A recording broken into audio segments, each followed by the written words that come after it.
Assalamualaikum warahmatullahi wabarakatuh.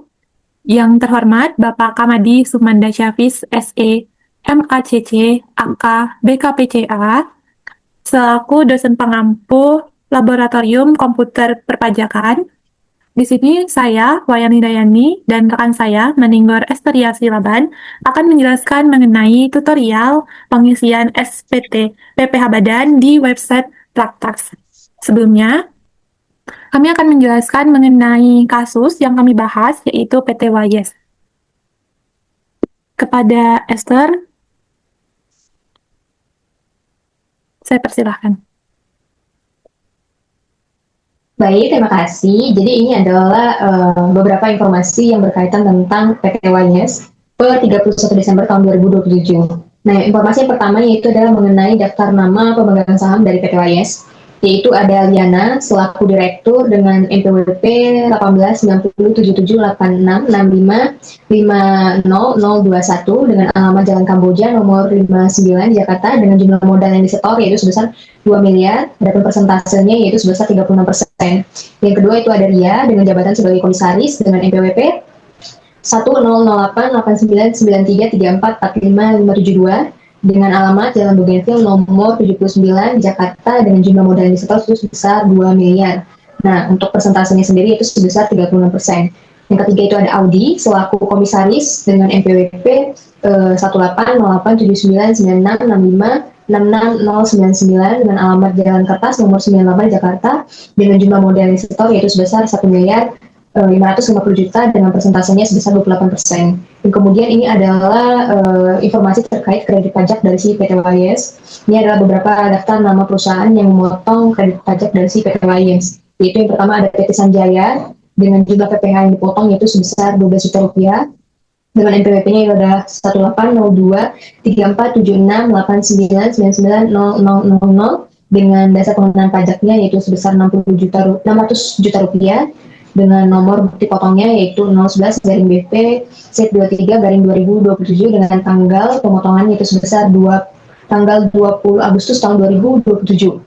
Yang kedua itu ada PT Nicholas dengan jumlah PP yang dipotong itu sebesar 15 juta rupiah dengan PPWP 1809 sekian dengan DP dasar pengenaan pajaknya itu sebesar 750 juta rupiah dengan nomor bukti potongnya itu ada 012 garing BP 23 garing 2027 dengan tanggalnya yaitu 5 September tahun 2027.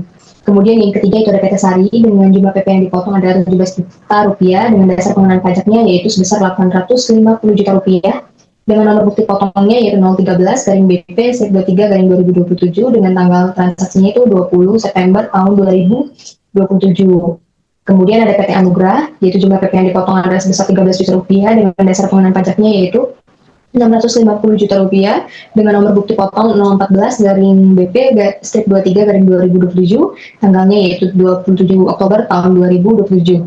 Dan yang terakhir itu ada PT Rahmat yaitu jumlah PP yang dipotong adalah sebesar 23 juta dengan dasar pengenaan pajaknya adalah 1 miliar 150 juta rupiah dengan nomor bukti potongnya adalah 015 garing BP 23 garing 2027 tanggal 15 November tahun 2027. Dan kemudian ada informasi lain terkait angsuran PPh pasal 25 milik PT Wayes yaitu sebesar 300 juta rupiah. Kemudian kita beralih ke daftar penyusutan.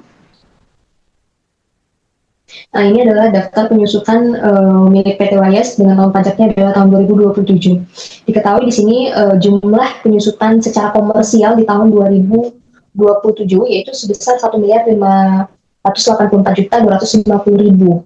Nah, kemudian ada daftar penyusutan yang dihitung berdasarkan fiskal yaitu sebesar 1 miliar 306 juta 250 ribu rupiah. Maka selisih antara daftar penyusutan baik itu secara komersial maupun fiskal yaitu sebesar 278 juta rupiah. Inilah yang nantinya akan dikoreksi fiskal dalam perhitungan dan laporan pajak.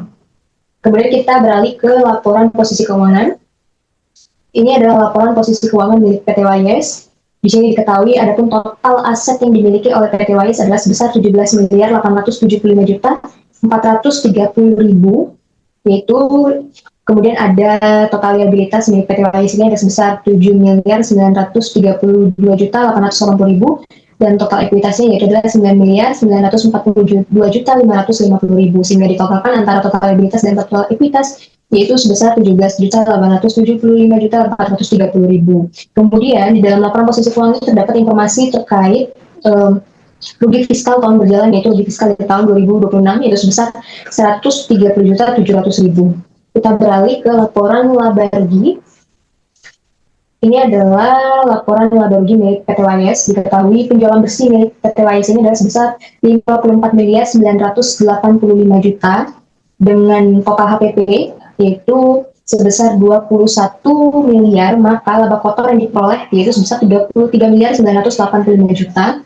Kemudian ini nanti laba kotor akan dikurangkan dengan total biaya usaha yaitu sebesar 29.625.250.000, maka laba usaha milik PT WIS adalah 4.359.750.000 yang nantinya akan ditambah kembali dengan pendapatan luar usaha yaitu sebesar 260 juta dan dikurangi dengan total biaya di luar usaha yaitu sebesar 96.500.000, maka laba bersih per 31 Desember tahun 2027 milik PT WIS adalah sebesar 4.523.250.000. Nah, di sini adalah informasi tambahan terkait biaya-biaya dari laporan milik si PT WIS yang nantinya akan dikoreksi secara fiskal pada saat perhitungan pajak. Yaitu yang pertama adalah biaya transportasi itu ternyata ada biaya untuk perjalanan pribadi sebesar 150 juta rupiah. Yang kedua ada biaya listrik, itu terdapat biaya untuk penggunaan pribadi sebesar 50 juta rupiah, dan biaya sumbangan terdapat biaya untuk bencana nasional sebesar 45 juta rupiah. Maka selanjutnya akan dijelaskan oleh rekan saya. Baik, selanjutnya saya akan menjelaskan mengenai tutorial pengisian SPT PPh Badan. Yang pertama, kita harus login ke website Praktax dengan memasukkan ID pengguna dan juga kata sandi, kemudian masukkan CAPTCHA,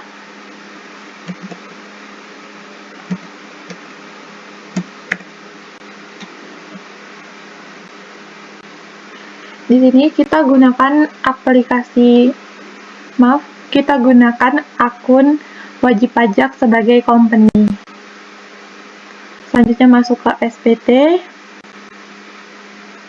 Saat kita pertama kali membuat SPT tersebut, maka yang kita lakukan adalah buat konsep SPT, pilih PPh Badan, kemudian pilih periodenya. Untuk soal ini kita gunakan periode Januari 2027 dan Desember 2027. Pilih SPT tahunan, kemudian pilih jenis SPT-nya adalah normal. Lalu buat konsep SPT.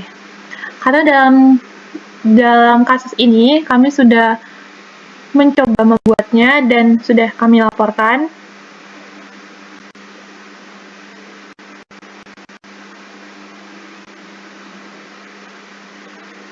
Nah, langkah-langkah yang kami lakukan dalam pengisian SPT tahunan PPh Badan ini, yang pertama yaitu mengisi L1. Baik, selanjutnya saya akan menjelaskan mengenai lampiran 1, yaitu rekonsiliasi laporan keuangan, bagian umum. Yang pertama di bagian laporan laba rugi. Pertama kita memasukkan data penjualan domestik, yaitu sebesar 55M. Di dalam penjualan domestik ini tidak terdapat koreksi fiskal. Selanjutnya, data potongan penjualan sebesar 15 juta. Dalam data potongan penjualan ini juga tidak terdapat koreksi fiskal, sehingga hasil penjualan bersihnya adalah 54.985.000.000. Kemudian data untuk perhitungan HPP, data pembelian yaitu 18 miliar, ini tidak terdapat koreksi fiskal. Kemudian persediaan awal senilai 4 miliar juga tidak terdapat koreksi fiskal, dan persediaan akhir sebesar 1 miliar juga tidak terdapat koreksi fiskal. Sehingga jumlah HPP-nya yaitu persediaan awal ditambah pembelian dikurangi persediaan akhir, yaitu 21 miliar. Sehingga laba kotor diperoleh dari penjualan bersih dikurangi HPP adalah 33 miliar 985 juta. Kemudian masuk ke beban usaha. Yang pertama yaitu gaji, tunjangan, bonus, dan sebagainya. Itu tidak terdapat koreksi fiskal. Kemudian beban imbalan kerja lainnya ini mencakup biaya konsumsi karyawan dan juga pakaian olahraga karyawan di mana tidak terdapat daftar nominatifnya senilai 225 juta diperoleh dari konsumsi karyawan sebesar 150 juta ditambah dengan pakaian olahraga karyawan senilai 75 juta. Karena tidak terdapat daftar nominatif, maka beban imbalan kerja ini dikoreksi sepenuhnya, yaitu dikoreksi senilai 225 juta. Selanjutnya yaitu beban transportasi. Ini mencakup beban transportasi senilai 900 juta dan beban perjalanan dinas senilai 50 juta. Dalam beban transportasi ini terdapat 150 juta untuk perjalanan pribadi dan 50 juta perjalanan dinas tanpa daftar nominatif sehingga dikoreksi fiskal senilai 200 juta rupiah.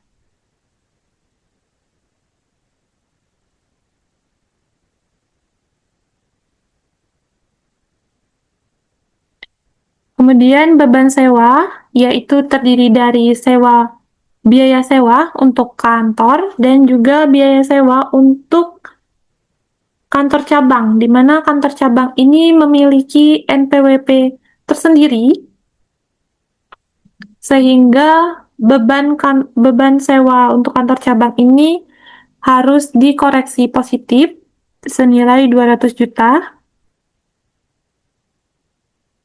Selanjutnya beban bunga, tidak terdapat beban bunga. Beban sehubungan dengan jasa juga tidak terdapat. Kemudian beban penurunan nilai, ini mencakup beban penurunan nilai untuk persediaan dan beban penurunan nilai yang merupakan biaya penyisihan piutang tak tertagih. Nah, karena pembentukan cadangan dalam fiskal itu tidak dapat dibiayakan sehingga nilai untuk biaya penyisihan piutang tak tertagih yaitu 27 juta dikoreksi positif. Selanjutnya, biaya beban pemasaran atau promosi dijelaskan bahwa untuk biaya pemasaran atau promosi ini senilai 50%-nya tidak terdapat daftar nominatif sehingga nilai 50% yaitu 210 juta ini dikoreksi positif. Selanjutnya beban entertainment ini mencakup biaya entertainment senilai 30 juta dan biaya jamuan tamu tanpa rincian dan juga tanpa daftar nominatif senilai 220 juta sehingga jumlahnya adalah 250 juta. Ini dikoreksi penuh senilai 250 juta sehingga nilai setelah koreksi fiskalnya adalah 0. Selanjutnya beban umum dan administrasi. Ini mencakup biaya umum dan administrasi di mana terdapat mencakup biaya umum dan biaya listrik. Biaya umumnya adalah 400 juta dan biaya listriknya 150 juta.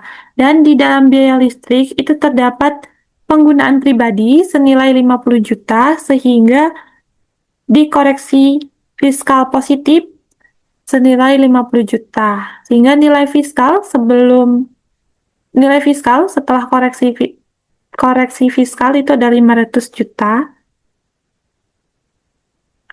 Jumlah beban usaha menurut komersial adalah 29.625 sekian, dan menurut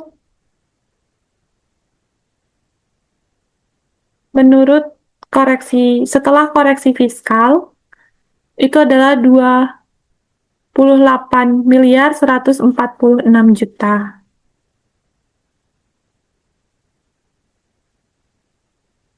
Dan nilai laba menurut fiskal adalah 5.838.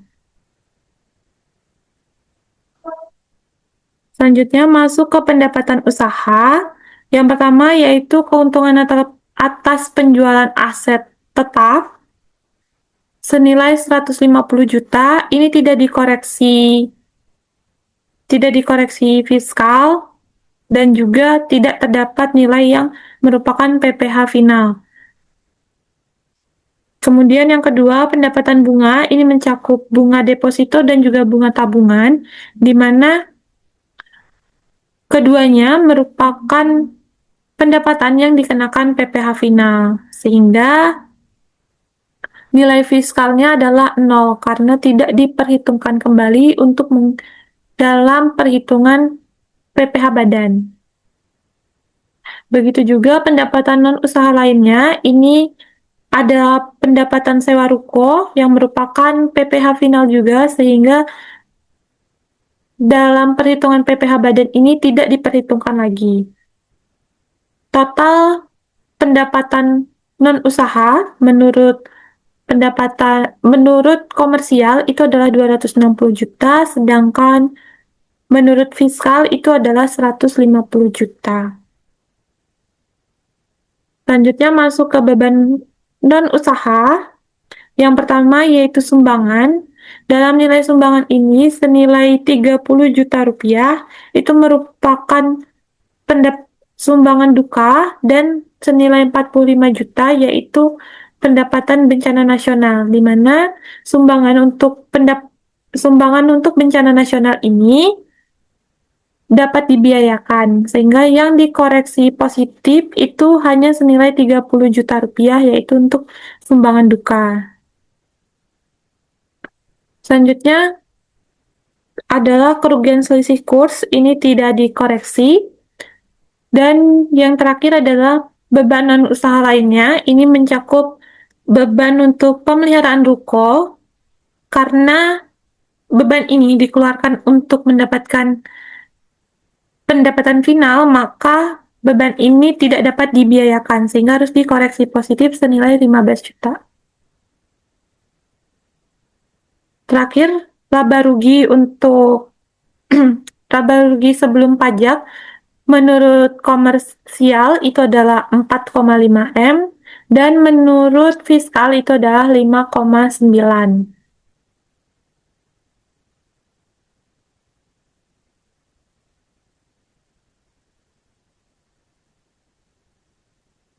Selanjutnya yaitu masuk ke laporan posisi keuangan. Langkah selanjutnya kita masukkan data-data laporan posisi keuangan PT Wayes ke dalam laporan posisi keuangan di aplikasi Praktax ini. Setelah selesai, pastikan nilainya itu adalah balance, dan di sini saldo laba itu mencakup rugi fiskal tahun sebelumnya ditambah dengan saldo laba menurut komersial. Terakhir adalah kita harus simpan perubahan agar data-data ini terupdate di aplikasi Praktax. Baiklah, kita masuk ke dalam lampiran yang kedua, yaitu mengisi terkait daftar pemegang saham atau pemilik modal dari si PT Wayes. Nah, adapun tata cara pengisiannya ini adalah yang pertama kita harus mengklik tambah data. Nah, di sini nanti kita akan mengisi nama si pemegang saham, kemudian NPWP-nya, alamat, negara si pemegang saham, jabatannya, jumlah modal yang disetor berapa, dan berapa persentase modal disetor. Kemudian klik simpan. Nah, di sini kami sudah mengisi daftar nama pemegang saham dari si PT Wayes, yaitu berdasarkan soal tadi, yaitu ada Liana, Ria, dan Audi. Di sini Liana alamatnya di Jalan Kamboja nomor 59, Jakarta, dengan negaranya adalah Indonesia, NPWP 1890778665500021 dengan jabatan sebagai direktur. Adapun nilai modal yang disetor yaitu sebesar 2 miliar dengan persentase modalnya adalah 36%. Begitupun seterusnya dalam pengisian daftar nama pemegang saham ini. Kemudian kita next ke lampiran yang ketiga. Nah, di lampiran yang ketiga ini kita akan mengisi, yaitu mengisi di bagian B, itu PPh yang dipotong atau dipungut oleh pihak lain. Tadi kan di soal sudah ada informasi terkait pihak-pihak yang memotong, yaitu ada PT Sanjaya, Nicholas, PT Sari, PT Anugrah, dan PT Rahmat. Nah, untuk mengisi ini, kita mengklik tambah data. Diminta nanti untuk mengklik tambah data, yaitu nanti kita akan mengisi nama pemotong, NPWP pemotong, jenis pajak yang dipotong apa, kemudian dasar pengenaan pajaknya berapa, dan berapa jumlah PPh yang dipotong atau dipungut. Kemudian nanti kita akan diminta untuk mengisi nomor bukti potong dan tanggal transaksi terjadinya kapan. Kemudian klik simpan. Nah, ini yang sudah kami isi terkait pihak-pihak yang memotong, yaitu PT Sanjaya dengan jenis pajak yang dipotong adalah pasal 23 dengan dasar pengenaan pajaknya adalah 600 juta dan PPh yang dipotong atau dipungut itu sebesar 12 juta rupiah dari dasar pengenaan pajaknya, yaitu 2% dari 600 juta. Kemudian nomor bukti potongnya itu adalah 011 garing BP garing strip 23 garing 2027. Tanggal bukti potongnya adalah 20 Agustus tahun 2027. Begitupun seterusnya dalam pengisian daftar PPh yang dipotong atau dipungut oleh pihak lain.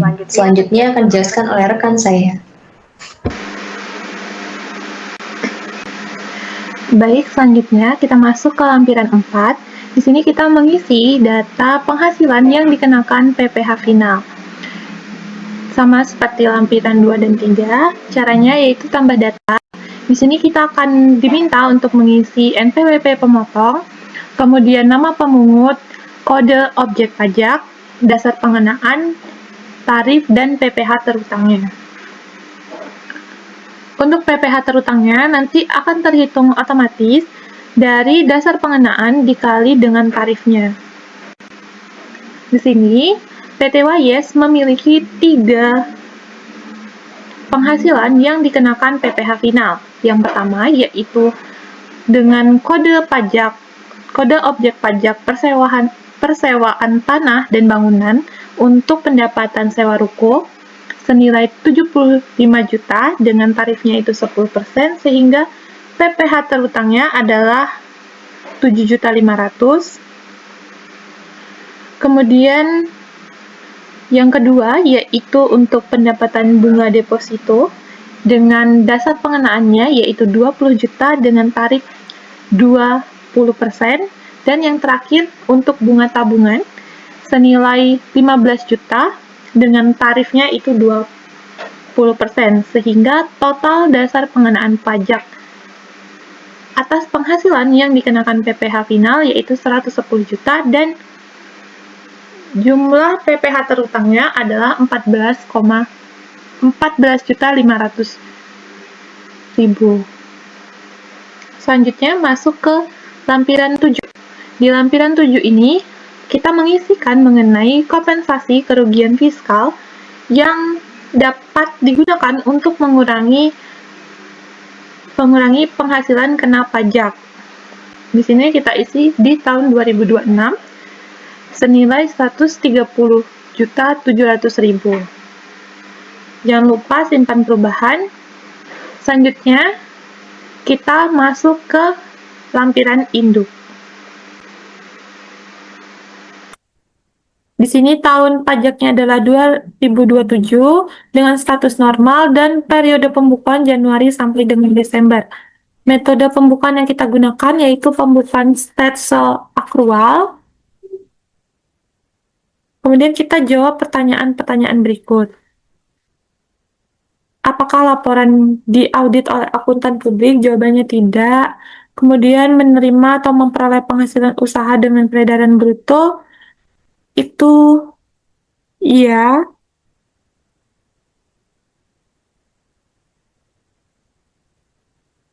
Tidak. Terus ini tidak juga. Kemudian memperoleh penghasilan yang dikenakan PPh final? Itu jawabannya iya. Tadi mencakup pendapatan bunga dan juga pendapatan sewa ruko. Kemudian masuk ke perhitungan PPh-nya, ini penghasilan neto fiskal sebelum fasilitas pajak. Sekian, ini adalah jumlah laba menurut perhitungan fiskal. Kemudian dikurangi dengan kompensasi kerugian fiskal untuk tahun sebelumnya, yaitu senilai 130.700.000, sehingga PKP-nya adalah 5,8 M. Sekian. Selanjutnya, tarif pajaknya yaitu menggunakan ketentuan umum 22% karena peredaran brutonya berada di nilai di atas 50 miliar.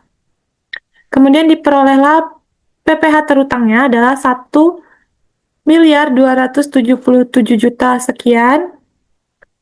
Kemudian terdapat kredit pajak yaitu yang berasal dari potongan PPh 23 yang telah dipotong oleh PT Sanjaya, PT Nicholas, PT Sari, kemudian PT Anugrah, dan PT Rahmat. Kemudian angsuran PPh pasal 25 disebutkan dalam soal yaitu 300 juta,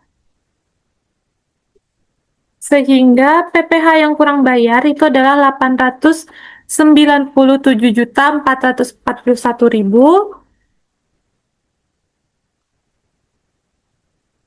Setelah mendapatkan nilai PPh yang kurang bayar, selanjutnya kita akan di sini kita bisa mengupload laporan keuangan sebagai lampiran.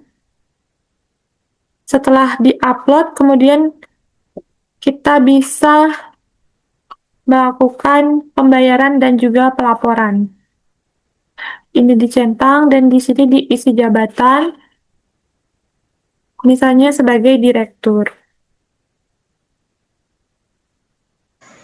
Adapun cara melakukan pembayarannya, kita pertama harus memastikan bahwa setiap data-data yang kita isi di dalam lampiran ke-1 itu sudah tepat dan kemudian melampirkan laporan keuangannya. Nah, di akhir kita akan diminta untuk mencentang bahwa apa yang sudah kita isi sudah benar. Setelah itu kita bayar dan lapor. Nah, nanti kita akan diminta untuk memasukkan kata sandi kita sebagai pemilik praktek. Setelah itu kita klik konfirmasi tanda tangan.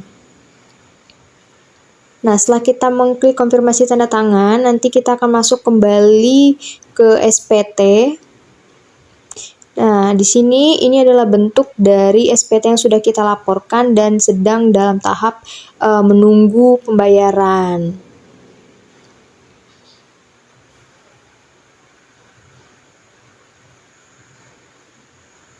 Ini adalah bentuknya.